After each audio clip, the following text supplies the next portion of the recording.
পদ্মা সেতুর দ্বিতীয় বর্ষপূর্তির অনুষ্ঠানে।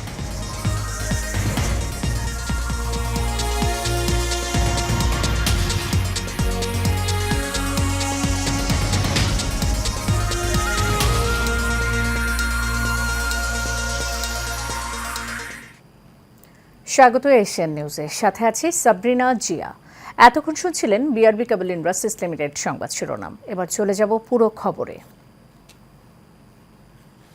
দাবি আদায় না হওয়া পর্যন্ত শিক্ষকদের আন্দোলন চলবে বলে জানিয়েছেন বাংলাদেশ বিশ্ববিদ্যালয়ের শিক্ষক সমিতি ফেডারেশন সভাপতি ডক্টর মোহাম্মদ আক্তারুল ইসলাম।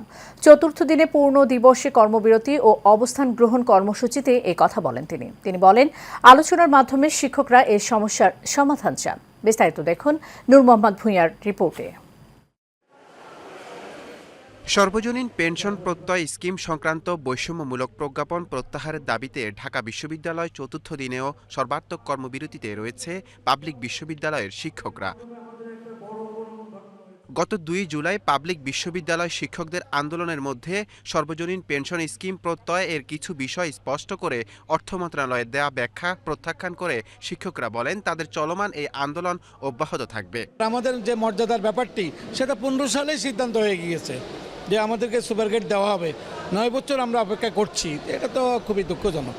সরকার বা সরকারের কনসার্ন বডিগুলো আমাদের বিষয়টিকে গভীরভাবে পর্যবেক্ষণ করবেন, গুরুত্ব দিবেন। এই প্রত্যয় স্কিমকে প্রত্যাখ্যান করে জাতীয় পে কমিশনের আদলে শিক্ষকদের জন্য বিশ্ববিদ্যালয়ের আলাদা একটি বেতন কাঠামো হবে।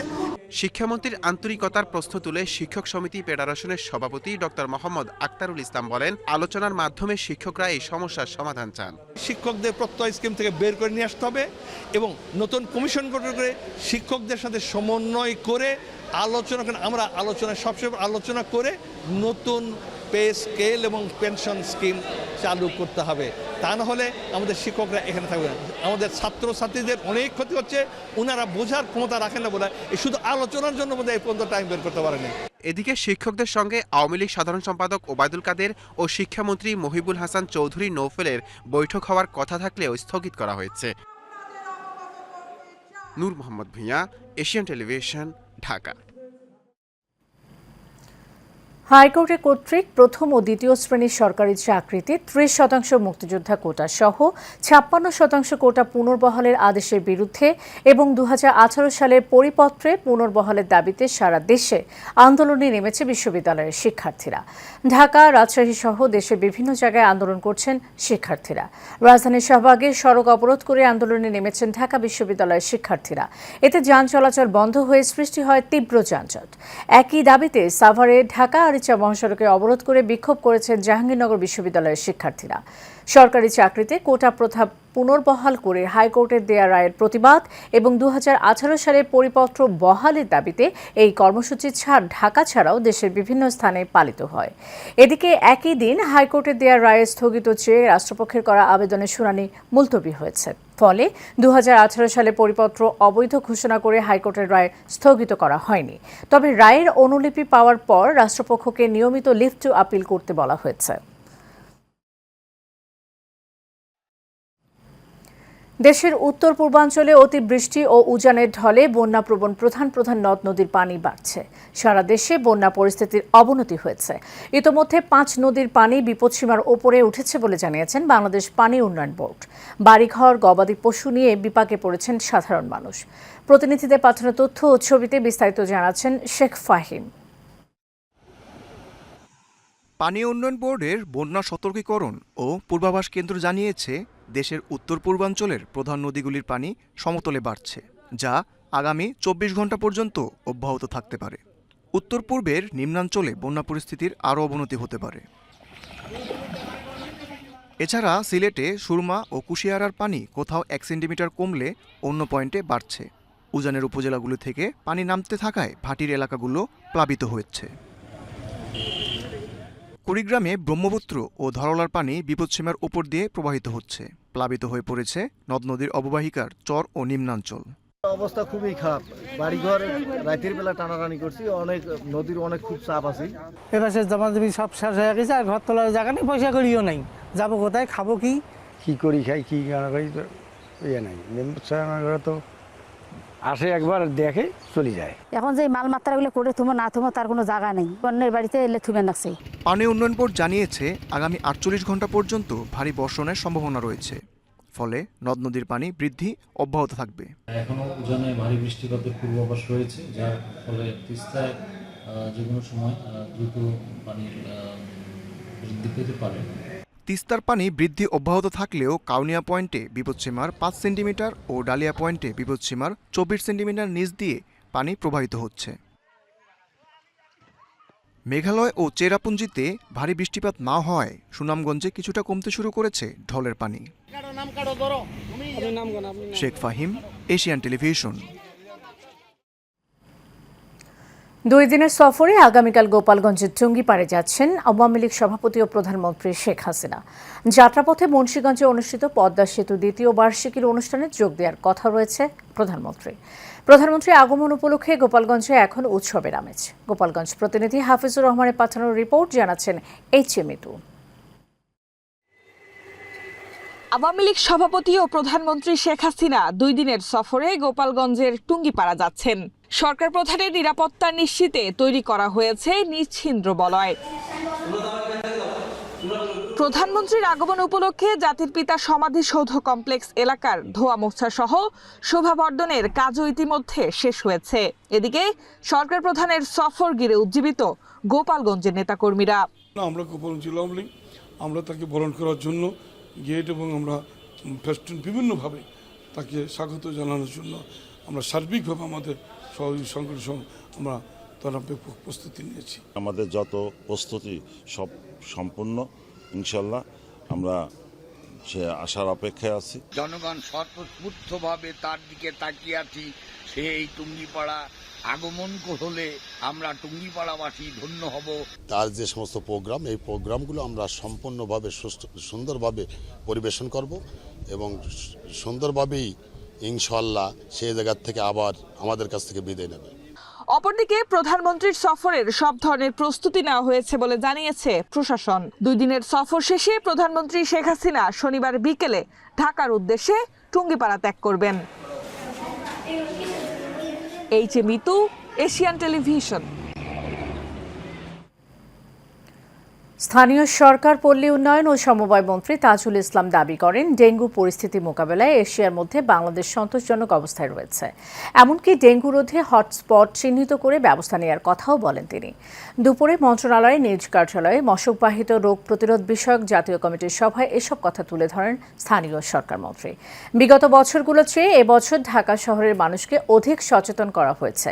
পাশাপাশি সিটি কর্পোরেশনের সহযোগিতায় মোবাইল কোর্ট পরিচালনা করার কথাও জানান তিনি। এ সময় উপস্থিত ছিলেন ঢাকা দক্ষিণ সিটি কর্পোরেশনের মেয়র শেখ ফজলে নূর তাপস ও উত্তর সিটি কর্পোরেশনের মেয়র আতিকুল ইসলাম। আমাদের যখন নাকি আক্রান্তর পরিমাণ বেশি হলো, কিন্তু সিটি কর্পোরেশনে বিশেষ করে ঢাকা 2 সিটি কর্পোরেশনে আমাদের পরিমাণ ছিল তুলনামূলক হারে কম। তো অর্থাৎ সেখানে আমরা এইটাতে আমি ব্যক্তিগতভাবে কনভিন্সড হয়েছি এভাবে যে আমাদের ঢাকা শহরের মানুষদেরকে আমরা পূর্বের তুলনায় বেশি সচেতন করতে সক্ষম হয়েছে। সুস্থ দেহ সুস্থ মন, ক্রীড়া একটি উত্তম বিনোদন, এই স্লোগান নিয়ে বাংলাদেশ ক্রাইম রিপোর্টার্স অ্যাসোসিয়েশনে শুরু হয়েছে ওয়ালটন ক্র্যাব স্পোর্টস ফেস্টিভ্যাল 2024। সকালে ক্র্যাব কার্যালয়ে সংবাদ সম্মেলনে স্পোর্টস ফেস্টিভ্যালের বিস্তারিত তুলে ধরেন ক্র্যাবের সভাপতি ও সাধারণ সম্পাদক। এ সময় ওয়ালটনের সিনিয়র নির্বাহী পরিচালক ইকবাল বিন আনোয়ার ডন বলেন, ক্রীড়ামোদী সাংবাদিকদের পাশে সবসময়ই ওয়ালটন গ্রুপ সহযোগিতার হাত বাড়িয়ে দেয়। পেশাদার সাংবাদিকদের কিছুটা বিনোদন দিতে পারাই ওয়ালটনের একমাত্র লক্ষ্য।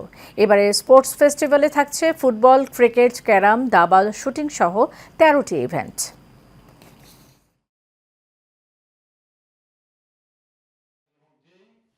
বাণিজ্য সংবাদ। ইন্টারন্যাশনাল কনভেনশন সিটি বসুন্ধরা আইসিসিবিতে চলছে আন্তর্জাতিক জুয়েলারি মেশিনারিজ প্রদর্শনী 2024। প্রথম আন্তর্জাতিক জুয়েলারি মেশিনারিজ প্রদর্শনীতে অংশ নিয়েছে ভারত, ইতালি, তুরস্ক, সংযুক্ত আরব আমিরাত, জার্মানি, চীন ও থাইল্যান্ড সহ বিশ্বের প্রায় 10টি দেশের প্রায় 30টি প্রতিষ্ঠান। এর আয়োজন করেছে বাংলাদেশ জুয়েলার্স অ্যাসোসিয়েশন। দুপুরে আইসিসিবির পুষ্পগুচ্ছ হলে ফিতা কেটে আন্তর্জাতিক এই প্রদর্শনী উদ্বোধন করেন বসুন্ধরা গ্রুপের চেয়ারম্যান আহমেদ আকবর সোবহান। এ সময় আরও উপস্থিত ছিলেন বসুন্ধরা গ্রুপের ডিরেক্টর আহমেদ ইব্রাহিম সোবহান। উদ্বোধনী অনুষ্ঠানে প্রধান অতিথি ছিলেন এফবিসিসিআই সভাপতি মাহবুবুল আলম। এ সময় উপস্থিত ছিলেন সাবেক সভাপতি ও নিটন নিলয় গ্রুপের চেয়ারম্যান আব্দুল মাতলুব মাহমুদ সহ আরও অনেকেই।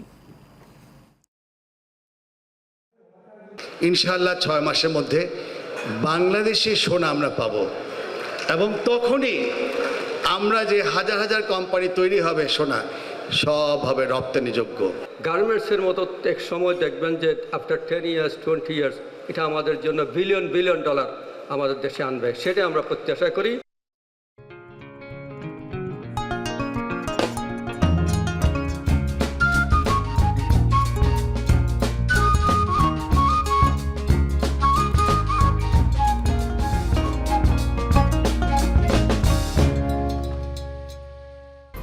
HM Expert B500 CWR স্বাধীনতার সুবর্ণ জয়ন্তীতে নতুন বাংলাদেশ গড়ার প্রত্যয়।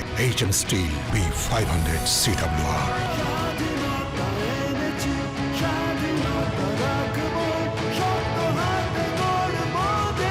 HM Steel। এবারে HM Steel চট্টগ্রাম সংবাদ। শপথ গ্রহণ করেছেন ষষ্ঠ ধাপের উপজেলা নির্বাচনে নির্বাচিত চট্টগ্রাম বিভাগের 12 উপজেলা চেয়ারম্যানরা।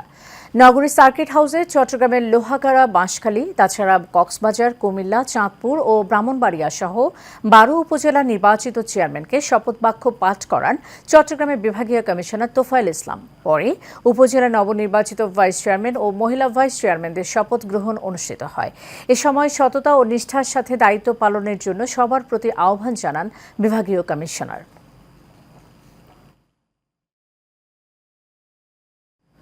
শেষ করব এশিয়ান নিউজ। যাবার আগে বিআরবি কেবল ইন্ডাস্ট্রিজ লিমিটেড সংবাদ শিরোনাম জানিয়ে দেব আরও একবার।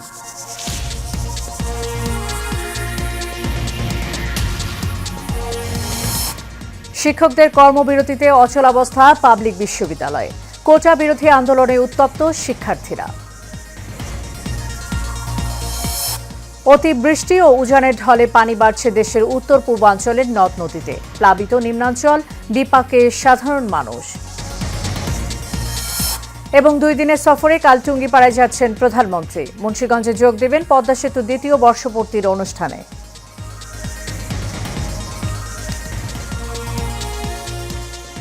এশিয়ান নিউজ এ পর্যন্তই। পরের সংবাদ দেখার আমন্ত্রণ রইল। ধন্যবাদ সাথে থাকার জন্য।